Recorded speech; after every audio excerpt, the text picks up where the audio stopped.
The arrogant strike.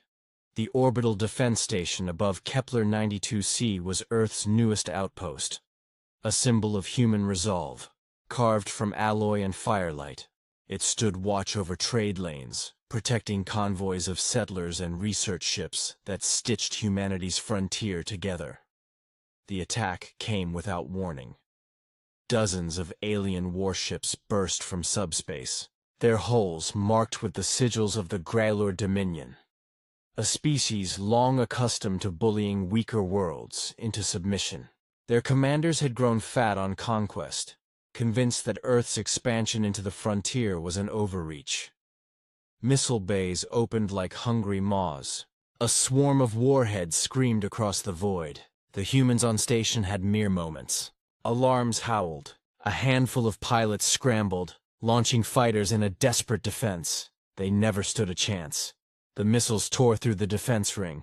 Fire blossomed in silent bursts, flares of destruction shattering alloy and steel. Hundreds of lives were snuffed out in an instant. Debris scattered across orbit.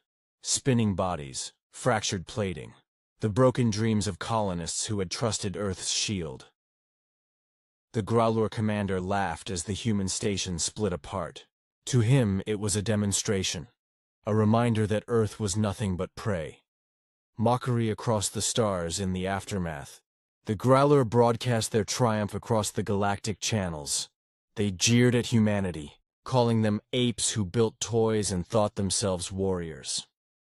They mocked Earth's leaders, claiming they were too cautious, too bound by their own notions of morality to retaliate. Alien empires whispered in the corridors of galactic politics. Humans will protest. They will send words, not weapons. They are builders, not destroyers. They will mourn and do nothing. The Gralor commander, basking in his victory, toasted his officers. Earth will howl in grief, he said, but they will not bare their fangs. They have forgotten how. The galaxy nodded along. They had seen humanity's diplomacy, their patience, their endless negotiations at the tables of peace. To the empires of old, Earth seemed soft, civilized, predictable, and so they laughed. The silence before the storm, but Earth did not laugh. In the hours after the attack, the halls of Earth's high command fell silent. Screens flickered with images of the destroyed station, names of the dead scrolling endlessly. The silence was not weakness. It was focus, calculation. Somewhere deep beneath the ice crust of Europa, orders were whispered into the dark. Mobilize the Black Fleets. In orbit above Earth, colossal shipyards opened their armored bays. Vessels the galaxy had never seen stirred. Dreadnoughts whose keels had been hidden for decades, constructed in silence, tested in shadow. Comms across the Sol system crackled with a single chilling broadcast. This is Earth Command. The Gralor Dominion has murdered our people. There will be no negotiations. Retaliation is authorized.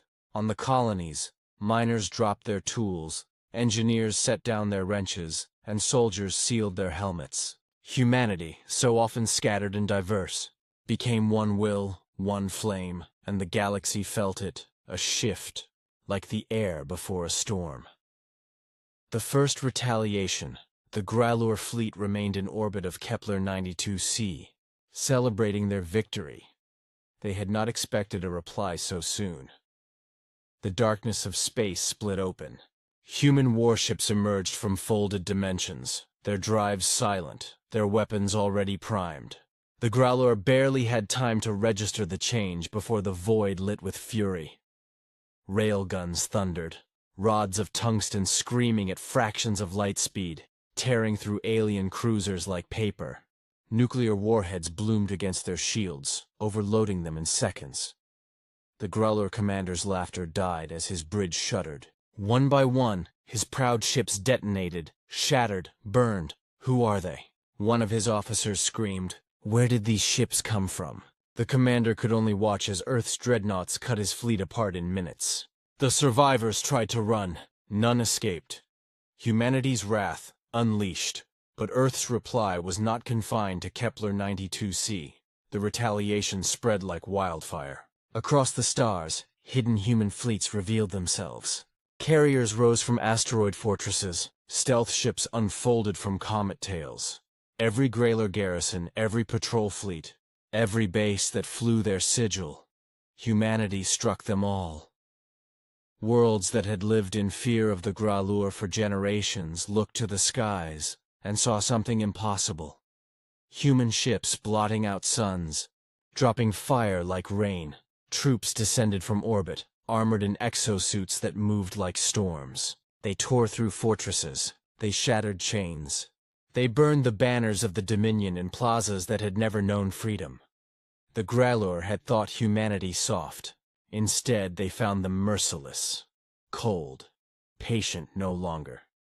The galaxy watches in horror, from the trading halls of the Vorth Collective to the thrones of the Zeral Empire. The galaxy watched. They saw entire Gralur fleets reduced to wreckage in hours. They watched as Earth's fleets advanced without pause, each victory feeding the next. They listened to intercepted human comms, terse, efficient, unrelenting, and they felt fear. Empires that had once mocked humanity now whispered in dread. They realized what the Gralur had unleashed, not the rage of a single planet, but the fury of a species that had spent centuries surviving death worlds, plagues, wars, and famine. A species that, once roused, could not be stopped. The silence in alien councils grew heavy. No one dared suggest aiding the Gralur. None wanted Earth's gaze to turn their way. Retribution without mercy. At the heart of the Dominion, the Gralur homeworld prepared for battle. They gathered their grand fleet, the pride of their empire, thousands of ships strong. Earth met them with silence. Then the silence broke. Dreadnoughts the size of mountains emerged from folded space. Their cannons opened, and the stars themselves seemed to scream.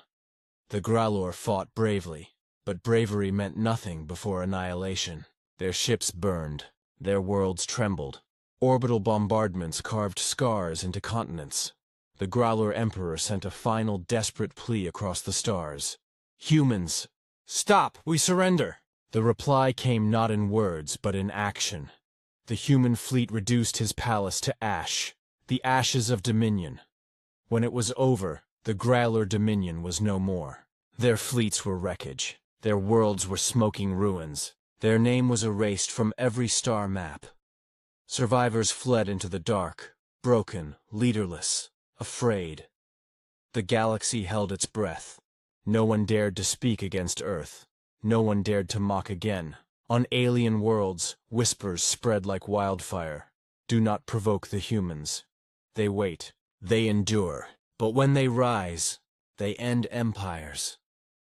The laughter that had once filled the galaxy was gone, replaced by silence. And in that silence, fear grew. The lesson burned into the stars. Humanity did not linger to boast. They did not gloat or parade their victory. They rebuilt their fallen base. They honored their dead. And then they withdrew their fleets, leaving only wreckage and memory in their wake. It was not mercy. It was a warning. Every empire, every ruler, every soldier across the galaxy now understood. Humanity's patience is vast, their diplomacy endless, but their vengeance is infinite. The survivors of the Gralur whispered it to anyone who would listen. Never provoke